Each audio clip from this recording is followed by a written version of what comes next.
ladies and gentlemen. Games! Games! Games! Thousands, millions of games, all vying for your attention. And really, the only way to know that a game exists is if it has good advertising. Call of Duty and Battlefield have amazing advertising, and thus they make millions upon billions of dollars. But what about the games that fall between the cracks? Well, one of the games we're taking a look at today certainly fell between the cracks back in 2010. The game we're taking a look at is Singularity. Singularity was a game developed by the great Raven Software in 2010. Sadly, their publisher Activision chose to feed the COD monster a feast of all the advertising dollars. In 2010, I was not all that interested in COD in general, and thus I passed on that year's COD game to play Singularity, and I was singularly impressed by it, as it was a game that was not afraid to be a game. The gameplay for Singularity is that of a first-person shooter. You shoot things with your various weapons and complete various objectives. Now, the game strikes a good balance between having scripted sequences and actual gameplay. The game, thankfully, has only a small number of instances where you are not in control of your character, and there are, unfortunately, some instances where you cannot bloody well open doors. But the game redeems itself when it allows you to open some doors. Ugh, I never thought I would be praising a game because it gave me the freedom to open a bloody door! The game does have the two-weapon rule, but this is not that big of a deal, as there are only really 3 good weapons in the game. It's time for my favorite segment of any review, gun review time. Singularity belongs to the genre that is called atom punk. In short, it's 50s tech taken to cool extremes. And this is exemplified in the game's guns. You start the game with a double-action revolver that is of a cool design, but like many video game revolvers, features a cylinder that works like a magazine. Not only is this rather nonsensical, as cylinders weigh way more than magazines, they would also cost way more to make as well. As this is just a basic handgun, it's not all that useful past the first couple of encounters. Next, we have the best weapon in the game, the AK-47, or as it's called here, the AR-9. Should it be the AK-9? The AR-9 Valkyrie, although the Russian text gives it a cooler name of Stalin's Choice. The rifle is supposed to be the general issue infantry long arm of the Russian/Soviet military, and when looking at it, all I can think of is the fact that the Soviet leader who approved of this weapon must have been the Russian equivalent of Gecko 45, the infamous Mall Ninja. Because this rifle, while cool looking, is so Mall Ninja that it might as well have high-speed, low-drag painted on the side. Now, the game gives some justification for why the weapons have such embellishments. The whole game centers around Element 99, which is a super amazing element that allows all sorts of super tech to be created. So perhaps this rifle's accoutrements might have something to do with that, but still, this weapon is for a true operator. But all joking aside, it's the best weapon in the game for several reasons. 1, it hits hard, 2, it hits accurately, and 3, it has a large magazine, and there is plentiful ammo to be found. Just like the real AK. Next, you pick up the second best weapon in the game, the Volk 12-gauge shotgun. It's got a cool look, and it's magazine fed, and it's good for taking out pesky enemies that like to run to you and rend your flesh. The third best weapon in the game is an old painless. Yes, you get a gun of many barrels to take down your foes. The ammo is surprisingly plentiful, and it's actually quite useful for taking down heavy troopers. The rest of the guns are strictly situational. You have an SVD Dragunov that is equipped with a scope that slows down time. As this is a fairly fast-paced FPS, the sniper rifle is not really that useful outside of certain segments of the game. Next, we have a weapon that they call the Seeker, and you might think you have to search low and high for it, but you just get it in the course of normal gameplay. So yes, you can get what you're after before the day you die. The Seeker works as its name suggests. It creates holographic Pete Townsends that attack enemies by clubbing them over the head with a guitar. Okay, maybe that's not how it works, but damn, would that be cool. Rather, the gun works by shooting a controllable projectile that, while cool, is more awesome than it is practical. And really, you're only going to use it maybe once in the entire game. You then get a railgun that works as you would expect, but it's slow to fire, and ultimately not all that useful when you have to deal with large numbers of enemies.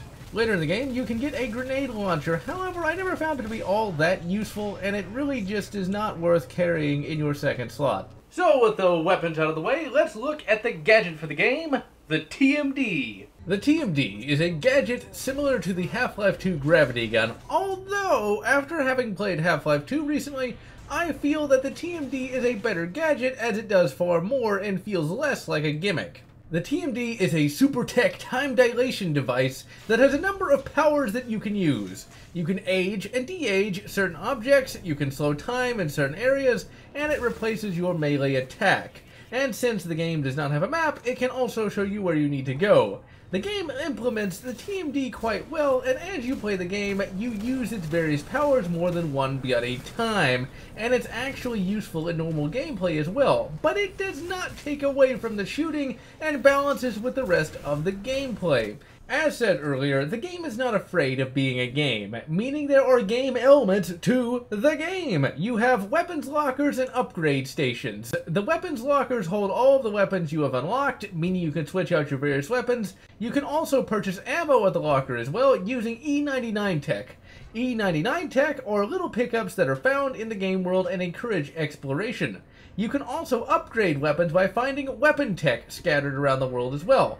And you can upgrade your weapons to have larger mag sizes and higher damage. You can also use E99 tech at upgrade stations to upgrade max health and things of that nature. Sure, these do not make that much logical sense, but a game must have fun gameplay in addition to a good narrative. Although, you can find a note that says that one of the characters has scattered these stations around the play area to help the player in his mission. I'm not altogether sure how much this actually makes sense, as you find some of these upgrade stations and gun lockers in very strange locations. But hey, at least they tried. The game, thankfully, has a non-regenerating health system. And when I say non-regenerating health, I mean there is none whatsoever. Meaning if you get knocked down to 2 bars of health, it stays at 2 bars of health until you find a med pack. Like with the Fear games, you can carry several health packs, and while at first the game will seem easy, as you fight through the game, the enemies will get harder and harder until the point where you can lose most of your health in one bloody attack. The game also features boss fights, and they are quite enjoyable even if they are a bit simple, as they fall back upon the old standby of shoot 'em in the big glowy thing. The game also happens to feature puzzles. I hate Valve puzzles. Like with Duke, I'm not a big fan of Valve puzzles, but thankfully today we have Raven Software puzzles. And in the intervening time between 1995 and now, they're considerably less obtuse. The TMD does have a gravity gun-styled function, and it allows you to move boxes around. For it is always boxes in first-person shooters, and these metal boxes, that may or may not be cowardly, are used as platforms to reach certain areas, and sometimes you have to age and then de-age one to open a door. The puzzles are frequent enough that you have to actually do a little bit of thinking, but do not get annoying or slow the gameplay down any. Graphics for the game have aged a bit. Many things have very weak texture work, and the 3D models are a bit low in detail, but the game still looks, at the very least, average, although the faces can leave a little bit to be desired. Level design, however, is quite good, especially for a game from 2010, as the various locations in the game are actually quite memorable and distinct from one another. And while playing it in 2017, I was quite impressed by the variety of locations that you get to fight through. The enemies for the game are varied and fun to fight. You fight basic Soviet/Russian ground troops armed with a variety of guns, and Element 99 mutants that attack you in various ways. This keeps the game from stagnating into bland and repetitive firefights. One last thing to mention about the technical aspects of the game is the fact that it has multiple save slots. So few games have them these days, and I cannot say as to why, as it cannot be all that hard to program, and it allows 2 people to play the bloody game without having to overwrite the other save. Music for the game is sadly not all that amazing, as it's just your basic orchestral film-styled music. Sound for the game is weird. For me, both in 2010 and now, the game is super bloody quiet, to the point where I have to turn the sound way up to hear anything, and what's worse is the fact that there are no bloody subtitles, so it's very easy to miss some important plot information. So now, let's take a look at Singularity's story. The game starts up with a pretty good FMV that explains that in the 1950s, the glorious Soviet Union was experimenting on a new element, Element 99. This was a super awesome element capable of doing anything and everything, and was only found on the remote island of Katorga 12.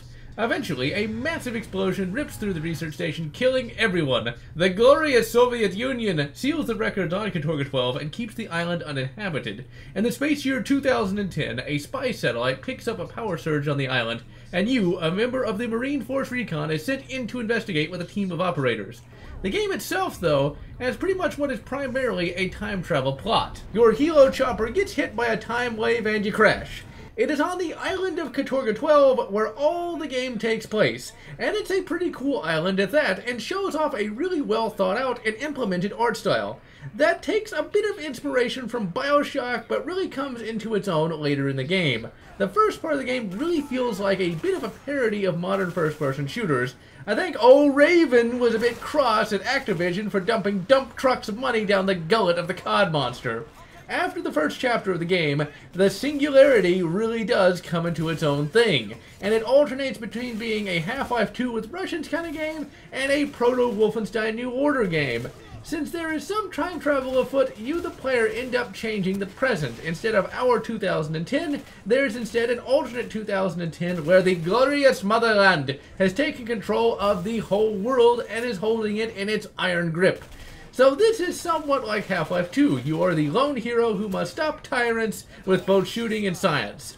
This similarity is further seen with the characters. In the past, 1955, you save the scientist who makes the TMD, and in the future he helps you set right what once went wrong. He also has an assistant, Mary McFly. Catherine. She is voice acted well enough, but she kind of lacks any memorable elements, and at times just feels like she's kind of there. And it's another bit of Half-Life 2 inspiration, as she is kind of like the Alex Vance of this game. The game is similar to Wolfenstein New Order in that you, a lone American soldier, must take down a world-conquering super scientist. The time travel plot actually makes a good degree of sense and is actually pretty well thought out, and is actually fairly clever at times. The story for the game is also fleshed out in audio logs and text logs, and by reading these, you gain a greater insight into what is actually going on around you. Further, after you get the TMD, you can actually de-age some messages on the walls, and they will give you some information here and there, but they mainly serve to make you question the plot entirely, and they can actually make you think here and there. By all rights, Singularity should be much more popular than it is. And by all rights, Singularity should have been much more popular back in 2010 than it was. So the question is, of course, why is a game legendary? Is a game legendary because it itself is legendary, or is it legendary because other people say it's legendary? Is the hype actually what makes a legendary game legendary, or is it potentially a combination of the two? In the end, it's a question that I don't think we'll have an adequate answer for some time. And in the end, I am GeneralLotz, and I'm going to wish you good darkest of days, and good Turok 2008, or whatever makes you happy. If you enjoyed my review of Singularity, please consider subscribing, and if you can, please consider supporting me on Patreon so that I can continue bringing you these awesome PC game reviews.